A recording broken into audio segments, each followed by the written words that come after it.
What's happening, guys? My name is Adam, aka Speedy Spectrum, and welcome back to Let's Play and Dub Pokémon Fire Red. In the last episode, we got our starter Pokémon, Schneider the Squirtle, and we also obtained Oak's parcel from the Pokémart in Viridian City.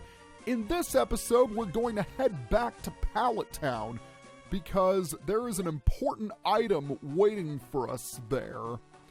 There really isn't that much to talk about as we're traveling down Route 1. Oh, but there is one thing I should show off. If you remember, in the last episode, Schneider learned a new attack, and that's Bubble, which is a water-type attack. It's also a special attack, whereas a move like Tackle is physical. This is, whoa, critical hit! Wow, Schneider, I have the feeling that this is going to be the beginning of a beautiful friendship. Way to go! But back to what I was saying earlier. There are two different types of attacks, physical and special. Physical attacks involve the Pokemon physically striking the opponent, whereas a special attack involves some sort of energy being thrown at them. From Generation 1, which is red, blue, and yellow, to Generation 3, which is ruby, sapphire, emerald, and fire red and leaf green, whether an attack was physical or special was determined by the type of attack. For example, all normal type attacks are considered physical, whereas all water-type attacks are considered special. This was completely changed in Diamond, Pearl, and Platinum onward, when the physical special split happened. From then on, each different attack was physical or special. For example, the attacks Fire Punch and Ice Punch were considered special attacks in Generation 1 through Generation 3. But in Generation 4, they were reclassified as physical attacks because, well, they're punches. It makes more sense. It was known as the physical special split, and man, was that a necessary change. But we don't deal with it because this is Gen 3, not Gen 4.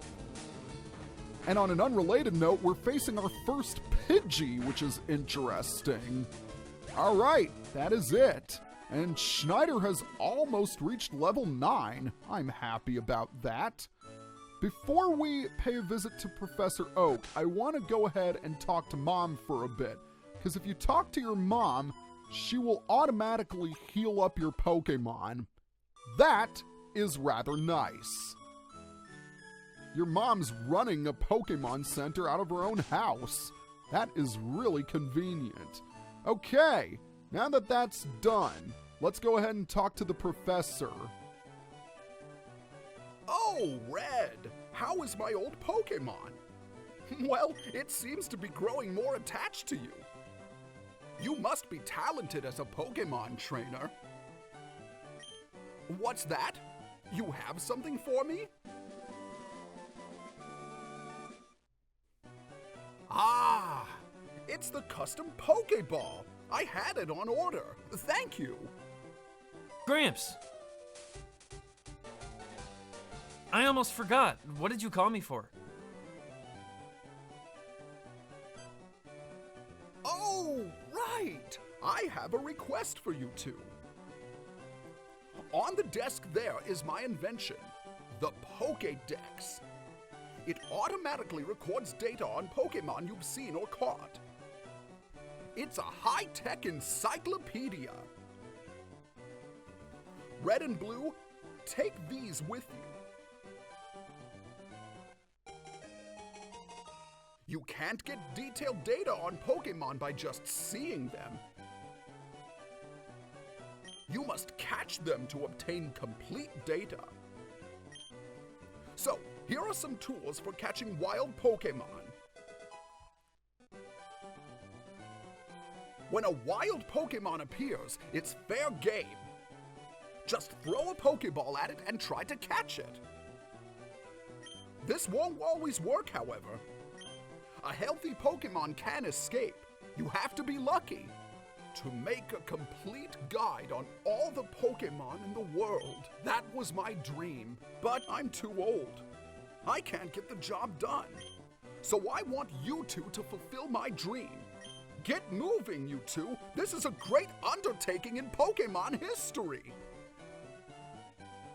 All right, Gramps. Leave it all to me. Red, I hate to say it, but you won't be necessary for this. I know. I'll borrow a town map from my sis. I'll tell her not to lend you one, Red. Don't bother coming to my place after this.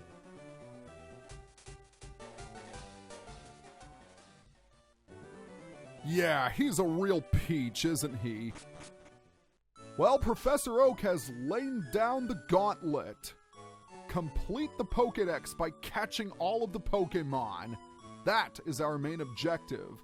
But before we truly head off on our adventure, we want to pay a visit to Blue's house. Blue is a jerk, there is no question about that.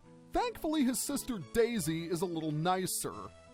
Grandpa asked you to run an errand? Gee, that's lazy of him. Here, this will help you.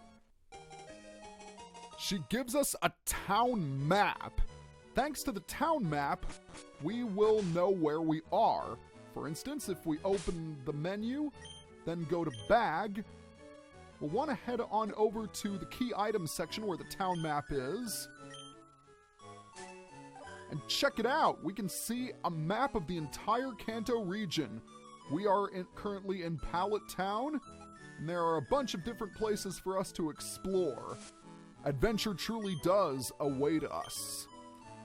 Anyway, now that that's all set in motion, let's go ahead and explore Route 1 for a bit, because now that we have Pokeballs, we can finally catch some Pokemon.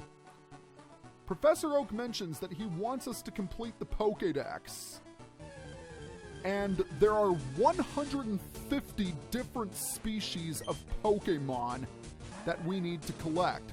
By the way, that's the run command. You run away. As crazy as this might sound, I am going to catch all 150 Pokemon in this playthrough. I will not, however, be using all 150 Pokemon. I will only be using 6 throughout the entire project. And these 6 Pokemon will become known when I nickname them. I'm only going to nickname the Pokemon I will ultimately be using in my team. But now is a great opportunity for us to catch a Rattata. 1, 2, 3, there we go. We have caught our very first Pokemon. Whenever you catch a Pokemon, its data is going to be uploaded to the Pokédex. You will see its classification, its height and weight, and its entry. And just like before, you have the option of giving a nickname to any Pokemon you capture.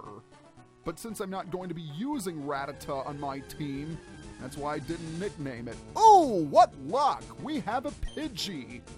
Let's see if we can catch this one just as easily as before. Now, one thing I forgot to mention is that in order to catch a Pokemon more easily, you'll have to weaken it.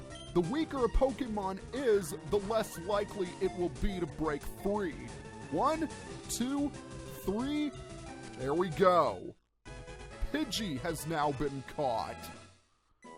So we've already caught 2 Pokemon. That's amazing. And once again, we will not nickname Pidgey because I won't be using it on my team. Trust me, you'll know once I find the Pokemon that I'm looking for. Now there's one last thing I want to do while I'm here. Remember that old man who's blocking the entrance, or the way through, I should say? Well, he's all better now, so let's talk to him. Well, now I've had my coffee, and that's what I need to get going. what is that red box you have? Ah, so you're working on your Pokédex. Then let me give you a word of advice. Whenever you catch a Pokémon, the Pokédex automatically updates its data. You don't know how to catch a Pokémon? I suppose I had better show you then. Dude, I don't know what you're talking about. I already caught 2 Pokémon. Well, this tutorial is mandatory. It wasn't in the original game, so I don't know why they decided to make it necessary here. By the way, in the original game, this guy's name was Old Man, and he had like 50 Pokeballs. It was actually kind of funny. And in Pokemon Yellow, when he tries to catch a Rattata, he fails and it breaks out and he rushes back to the Pokemart. It's actually pretty funny. There. Now tell me. That was educational, was it not? And here, take this too.